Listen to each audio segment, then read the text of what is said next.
Sensex 85,200ના પુટમાં ગઈકાલે આપણે ચર્ચા થઈ હતી કે ભાઈ જ્યાં સુધી આ પ્રીમિયમ 223ની નીચે છે ને ત્યાં સુધી આની જગ્યા 129 છે, બરાબર. તો આ પ્રીમિયમને ક્યાં આવવા દેજો તો કે 129ની આજુબાજુ. પણ માર્કેટે શું કર્યું હતું કે ગેપ અપ આ પ્રીમિયમ કેવો ઓપન થયું તો કે ગેપ અપ ઓપન થયું અને ત્યાંથી લગભગ ક્લોઝિંગની નિયર બાય આવીને સપોર્ટ લીધો અને ક્લોઝિંગ આપ્યું 223ની ઉપર.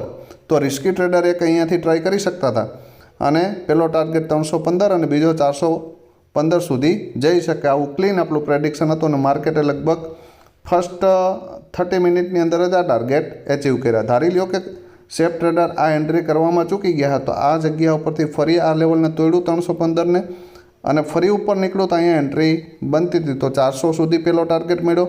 ફરીવાર પાછો તમને એ જ એરિયામાંથી એક બાઇંગનો મોકો મળ્યો અને 415, એટલે 2 વખત 100 પોઈન્ટ મળ્યા છે. તો કેટલા મિત્રોએ આ ટ્રેડ કવર કર્યો છે કોમેન્ટમાં જણાવજો.